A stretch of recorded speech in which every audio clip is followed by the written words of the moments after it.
안녕하세요, 여러분. 미술을 사랑하는 여자 여러분의 미녀쌤입니다. 이번 시간부터는 현대미술 비평에 대해 다루어 보겠습니다. 우선 미술이라는 과목은 아름다움을 탐구하는 학문이라고 할 수 있죠. 그리고 수많은 예술가들이 미의 본질을 찾기 위해서 치열하게 싸운 역사를 거쳐 요즘 우리의 시대, 즉 현대미술에까지 이르게 되었습니다. 자, 여러분, 현대미술을 무엇이라고 생각하나요? 그 답을 듣기 전에 먼저 미, 즉 아름다움이 도대체 무엇인지 알아야겠죠? 우리 교과서 1권 50쪽에는 아름다움이 도대체 무엇인지에 대해 우리 스스로 그 기준을 정할 수 있도록 5개의 작품을 제시하고 있습니다. 잠시 후에 핵심만 정리해 보기로 하고요.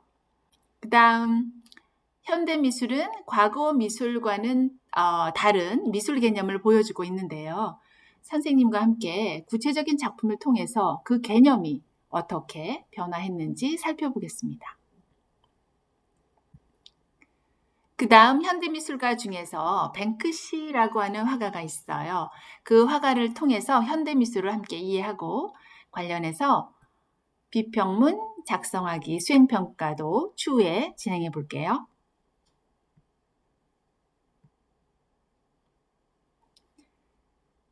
자, 그럼 먼저 아름다움의 기준에 대해 우리 교과서에서 제시하고 있는 5점의 작품을 봅시다.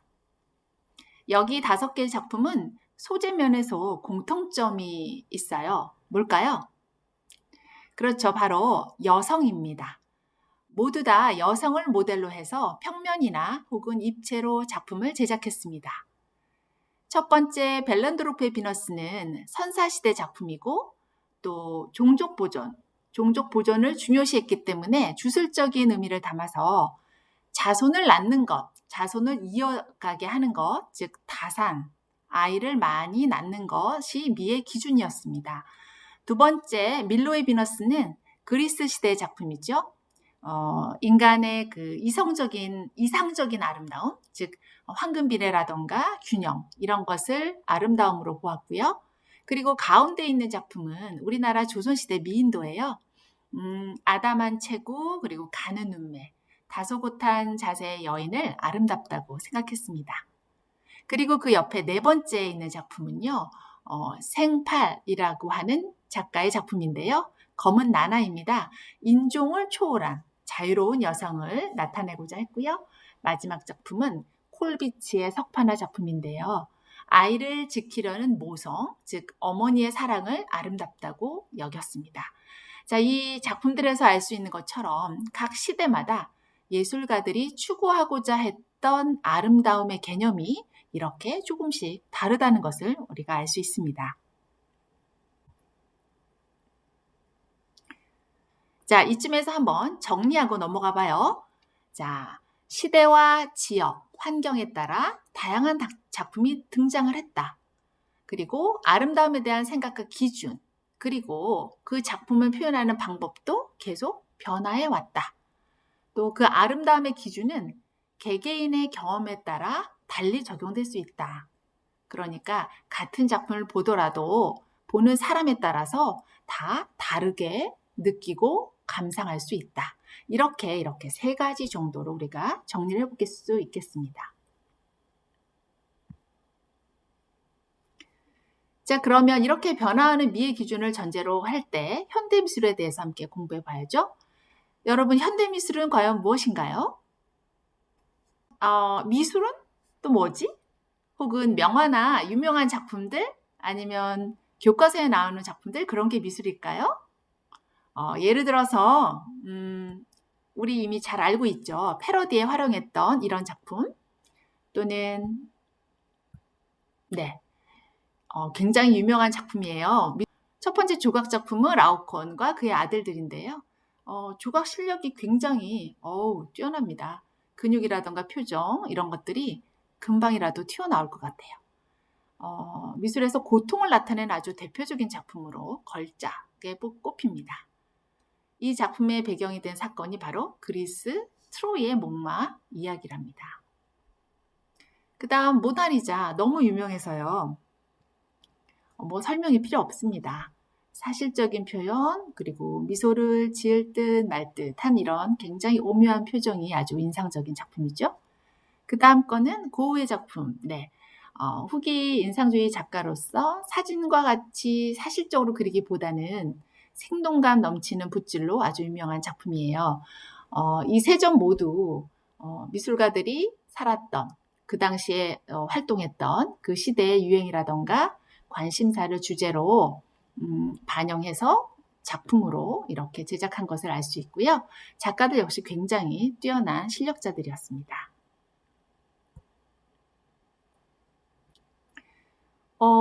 미술이 이렇게 시대상을 담고 있다고 하긴 하는데요. 그 시대를 살았던 예술가의 작품 속에서 변천 과정을 또 우리가 살펴볼 수 있거든요. 우리 한번 그 특징을 찾아봐요.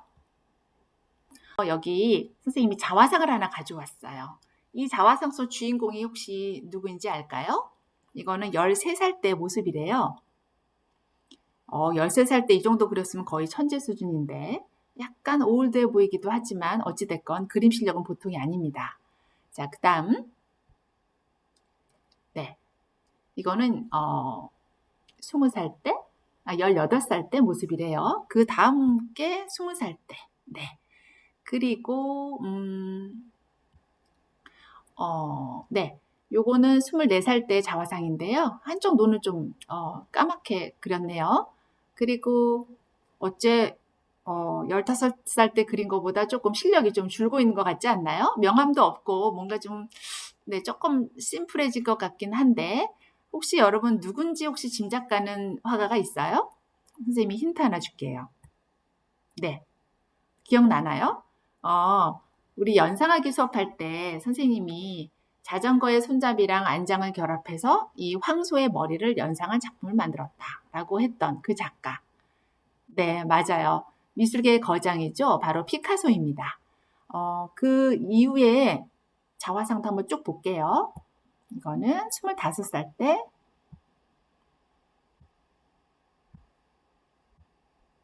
굉장히 많이 그렸죠. 네, 뭔가 계속 변화하는 거 여러분 느껴지세요? 네, 제일 마지막에 있는 이거는 90세 때 그린 자화상입니다. 처음 거에 비해서 점점 표현이 좀 단순해지는 것 우리가 알 수 있어요. 90세면 완전 할아버지인데 정말 그 열정이 대단한 화가이면 틀림없습니다. 전체적으로 쭉 한번 훑어보세요. 그 흐름을 보면 한 작가의 그 평생 동안의 표현의 방식이 어떻게 변화되고 있는지를 우리가 잘 알 수 있어요. 자, 그러면 우리 한번 쉽게 15살 때랑 그리고 90세 때의 자화상 두 개만 한번 비교해 볼까요? 엄청난 변화죠. 네. 네, 이런 변화의 요인은 바로 그의 삶을 보면 바로 알 수 있을 겁니다. 이 자화상들은 피카소의 아이디어가 어떻게 계속 변화하고 있었는지를 보여주는 아주 좋은 예가 될 수 있어요. 미술사에서의 흐름을 보면은 특정 사조가 유행을 해서 한창 인기를 끌다가 다른 생각들이 나타나고 또 새로운 사조로 부각이 되고 그것이 유행하고 나면 또 다른 사조가 또 나타나고 이렇게 유행이 계속 반복이 되고요. 그런 가운데서 어떤 그룹들이 등장을 하게 되고 이런 식으로 근대 미술까지 계속 변화해 왔습니다. 이제 선생님이 현대미술이라고 하는 것들을 한번 보여줄게요. 앞에서 살펴봤던 모나리자나 라오콘 근상 이런 작품들과 어떻게 다른지 선생님의 설명을 한번 잘 들어보세요. 자, 여기 보이는 두 개의 작품은 모두 그림이 아니라 입체물이에요. 왼쪽에 있는 것은 마르셀 듀샹이라고 하는 화가의 작품인데요. 남성용 소변기를 전시하는 것으로 작품 제목은 샘이에요. 샘, 파운틴을 얘기하죠. 거기 변기 아래에 붓으로 알뮤트라고 1917이라고 서명이 되어 있죠. 알뮤트라고 하는 사람은 실존하는 인물이 아니고요. 듀샹이 지어낸 가상의 작가 이름이래요. 듀샹은 이 소변기를 구입을 해서 전시장에 놓고 그림에 작가가 사인하는 것처럼 이 작품 여기 옆에다가 이렇게 서명을 한 거예요. 당시 아주 진보적인 집단에서조차도 예술가가 직접 작품을 제작하지 않은 이런 기성품은 예술이라고 볼 수 없어 라고 이렇게 비평을 했다고 합니다. 하지만 듀샹은 어차피 화가가 그린 그림도 기성 제품인 물감을 가지고 그린 거 아니냐. 기성 제품을 가지고 이 작품을 만든 거는 어차피 똑같다. 미술의 재료는 똑같다. 이렇게 얘기했대요. 이때부터 이렇게 일상의 사물들, 소변기라던가 기타 다른 물건들, 이 물건들이 이 미술 작품으로 등장하기 시작했는데요. 이런 기성품을 레디메이드라고 부르게 되었어요. 새롭게 처음으로 레디메이드라는 개념이 등장하게 된 그런 작품이에요. 이 개념은 바로 이 옆에 보이는 팝아트에도 영향을 주었어요. 이 작품 여기 작가 이름이 써 있는데 앤디 워홀의 작품입니다. 네, 굉장히 유명한 팝 아티스트이죠. 거기 보면 이 상자들 보이시죠? 이 상자에 브릴로라고 써 있어요. 이 상자는 슈퍼마켓에 가면 살 수 있는 그 세제가 들어있는 상자예요. 앤디 워홀은 이 상자를 구입을 해서 전시장에 가지고 와서 전시를 한 거죠. 옆에 있는 소변기라던가 이 브릴로 상자 작품 모두 예술과 일상 사물, 그 일상의 경계를 허물어준 그런 작품이라는 평가를 받아요. 특히 언제부터 현대미술이라고 볼 수 있나 라고 했을 때 상당수의 평론가들은 이 듀샹의 소변기 작품을 기점으로 이 작품 이후의 작품들을 우리가 현대미술이라고 부른다 라고 했습니다.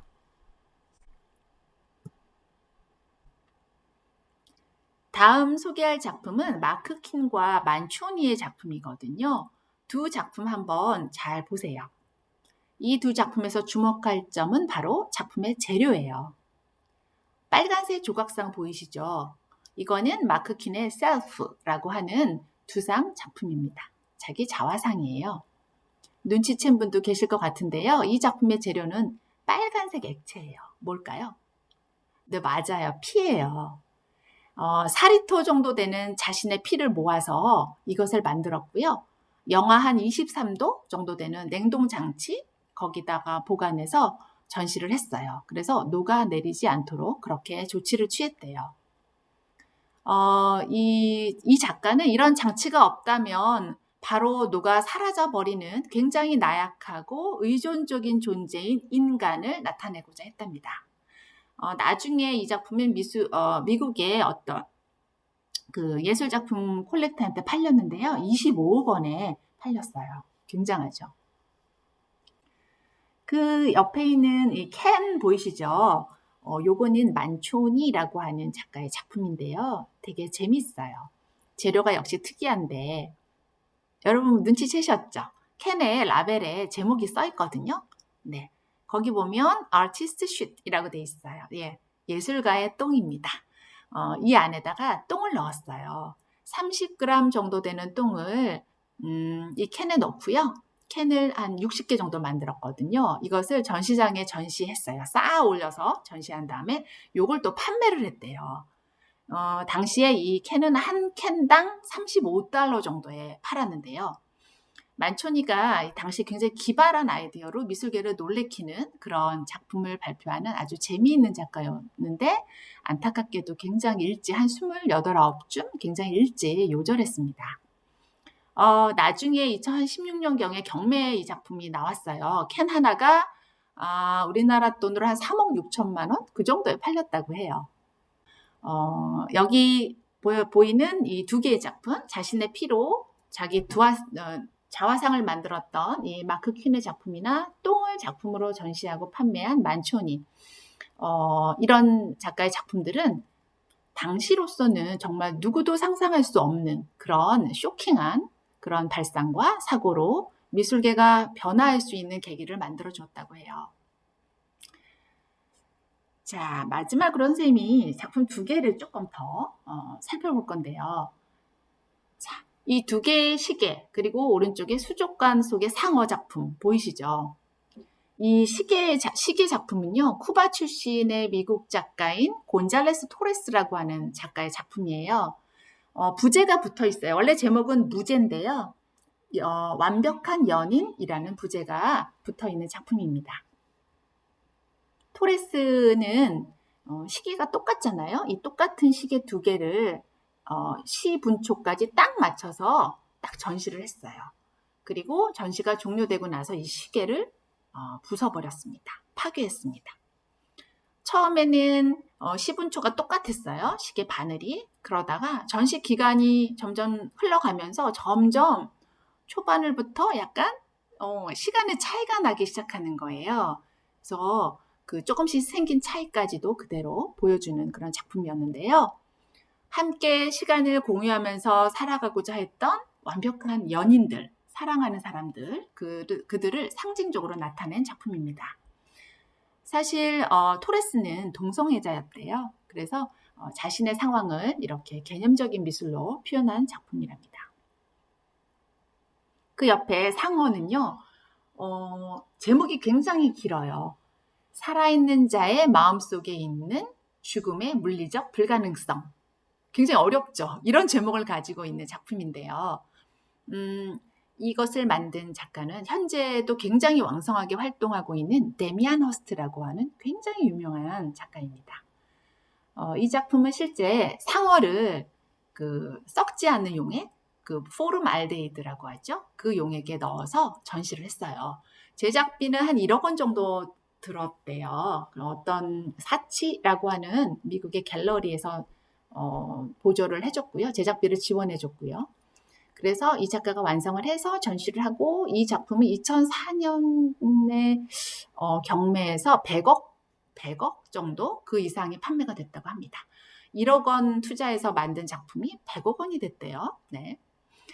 그리고 동물의 이 죽은 시체, 사체를 전시하는 것은 반윤리적인 행위다라는 비판을 받기도 했지만 그의 작품은 결국 많은 사람들한테 굉장히 감동을 주었어요. 죽음에 대해서 생각을 할 수 있는 계기를 만들어 주었다는 측면에서 수많은 사람들이 그의 작품을 보기 위해서 전시장에 찾아왔고요.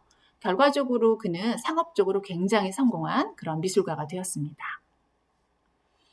자, 지금까지 이렇게 6점의 작품을 살펴보았어요.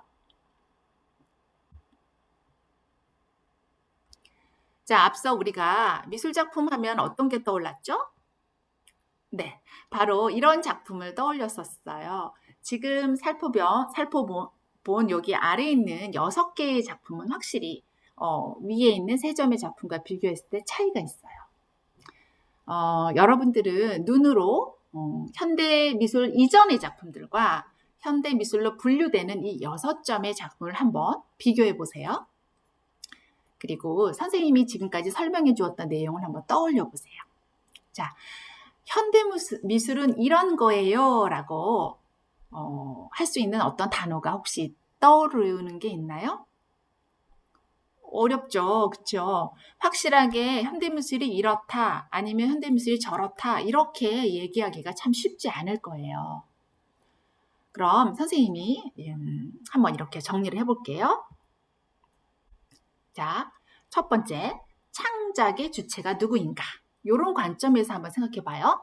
미술가가 작품을 직접 제작하느냐 그렇지 않느냐로 현대미술인지 아니면 그 이전의 미술인지를 구별할 수 있을 거예요.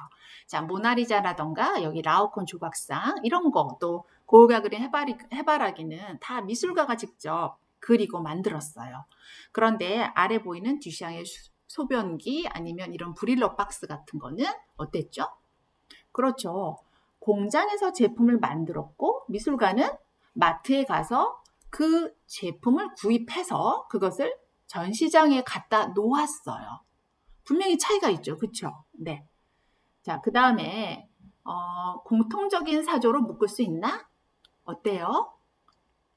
과거의 미술 작품은 시대마다 공통적으로 표현하고자 했던 어떤 유행이라던가 비슷한 경향, 생각들이 있었어요. 그래서 그것들이 그림에 다 묻어 있어서 우리가 그 작품을 보면서 알아챌 수가 있었거든요.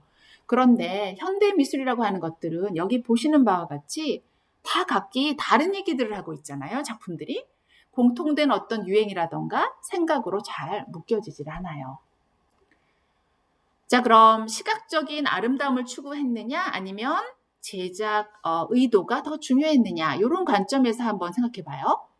여기 브릴로 박스나 똥을 넣은 캔이 여러분 보기에 아름다운가요?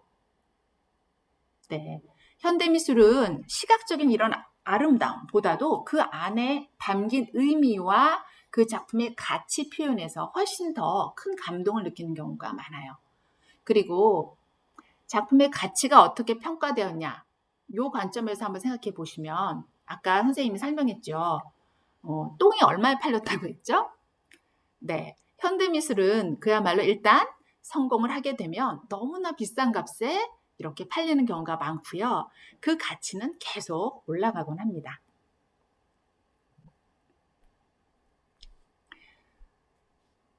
자, 마지막으로 도대체 현대미술은 무엇인가요? 라는 질문에 선생님이 이렇게 답을 한번 해보면서 오늘 수업을 정리해 보도록 할게요. 자, 현대미술은 예술가가 직접 그리지 않고 만들지 않아도 된다. 그 다음, 일상과 예술의 경계가 모호하다. 그 다음, 어떤 의미를 부여하는가가 중요하다. 그리고 하나의 사조로 묶이지 않는 각각의 개별성을 지닌다.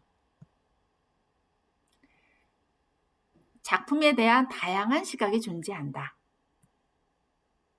의도만으로도 예술이 된다. 난해하다. 어렵다는 뜻이죠. 그리고 버블이다. 자, 버블은